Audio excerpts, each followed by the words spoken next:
भाई भाई में हो, मित्र मित्र में हो, दोनों पार्टनर में हो, पति पत्नी में हो, प्रीति करना भी बहुत मुश्किल है और प्रीति निभाना वो उससे भी ज़्यादा मुश्किल है दुनिया में।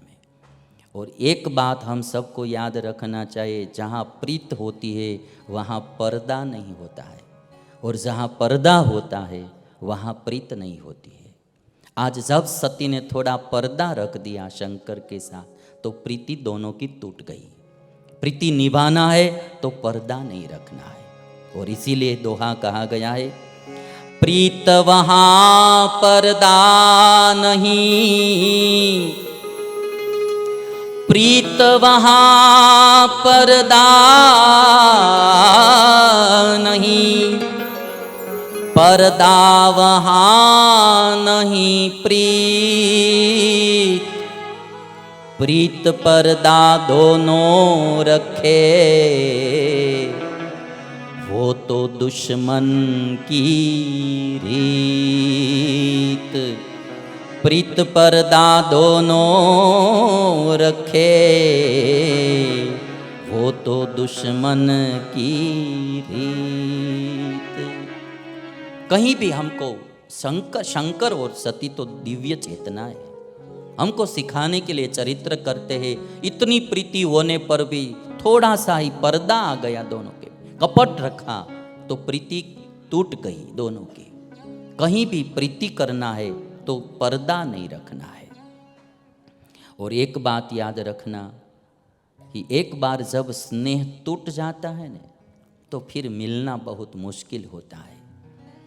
हम सब जीवन में समझते हैं कि स्नेह के बिना, प्रीति के बिना जीवन में कोई सार ही नहीं होता है। जीवन उसका ही नाम है कि हमको किसी में प्रीति हो या किसी को हम में प्रीति हो, वही जीवन है। कहीं प्रीति ही नहीं है हमको किसी में, तो भी जीवन जीने में कोई मजा नहीं है। हम में किसी को प्रीति नहीं या हमको किसी में प्रीति नहीं है।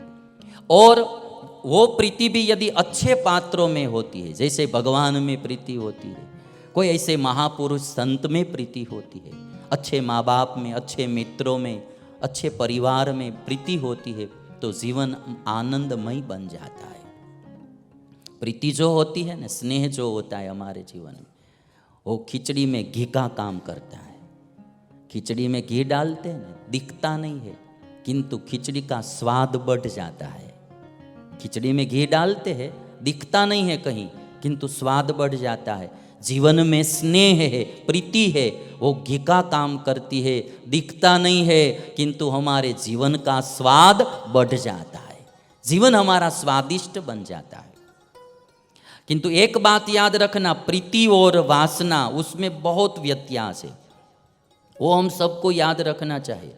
आजकल क्या है कि अभी प्रीति की बात करते हैं तो भी लोग वो गलत ही बात समझते हैं, जो समझना है वो नहीं समझेंगे। प्रीति माने एक निस्वार्थ भाव होता है, जिसमें अपना कोई स्वार्थ नहीं है, तब ही वो प्रीति प्रेम कहलाता है, भाव प्यार कहलाता है। मैं आपको एक चार्ट बताऊंगा प्रेम के बारे में। अभी आप देखेंगे कि प्रीति और वासना में क्या व्यत्यास होता है।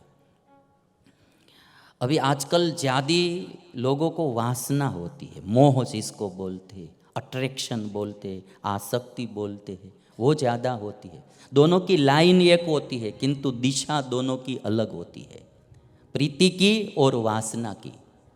राग अनुराग जो बोलते हैं ना, दोनों की लाइन एक होती है, किंतु दोनों की दिशा अलग होती है।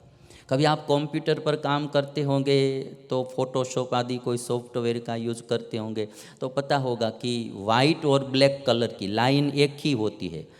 एक इस छोर पर आप जाएंगे तो वाइट हो जाएगा, और इस छोर पर आप आएंगे तो ब्लैक हो जाएगा। पीला और जो ब्लू कलर होता है, तो दोनों का भी छोर ऐसा ही होता है। एक तरफ जाएंगे तो पीला कलर हो जाएगा, एक तरफ जाएंगे तो ब्लू हो जाएगा। दोनों की लाइन एक होती है, दिशा दोनों की अलग होती है। प्रीति और वासना हम सबको समझ लेना चाहिए। जैसे कि राम को, दशरथ को राम में प्रीति थी तो वो पुत्र में प्रीति थी, और धृतराष्ट्र को दुर्योधन में जो था वो वासना थी। समझ लेना है, बात तो एक ही है। जब राम को दशरथ को राम में जो थी वो प्रीति थी, उसके लिए उन्होंने कोई गलत काम नहीं किया, है ना। और धृतराष्ट्र को जो दुर्योधन में थी वो प्रीति नहीं थी, अब वो वासना थी, मोह था। उसके लिए ही सारे वंश का विनाश हुआ। एक बात समझ लेना, प्रीति सबका भला करती है और वासना सबका बुरा करती है। लाइन एक ही होती है, एक सरीखी ही होती है, किंतु उसमें व्यत्यास बहुत बड़ा होता है ना। राम को भी सीता में प्रीति थी और रावण को भी सीता में प्रीति थी, वो प्रीति नहीं कहलाती है। राम को सीता में प्रीति थी और रावण को जो सीता में प्रेम था वो वासना थी। वासना विनाश करती है, ये बात समझनी चाहिए। तो मैं एक चार्ट बताऊंगा जिसमें पता चल जाएगा। वासना को राग बोलते हैं और प्रीति को अनुराग बोलते हैं। शब्द तो एक ही होता है, अनु उपसर्ग लगता है तो अनुराग हो जाता है। दोनों में व्यत्यास क्या होता है? लाइन एक होती है, दोनों की दिशा अलग होती है, वासना और प्रीति की। राग अनुराग, राग में सुख लेने की भावना होती है और अनुराग में सुख देने की भावना होती है। राग होता है ना, रागी आदमी जो होता है, वासना वाला मोहित आदमी, वो एक ही बात सोचता है कि सामने वाले से मुझे सुख कैसे मिले। ये जो भावना है वो राग की भावना है।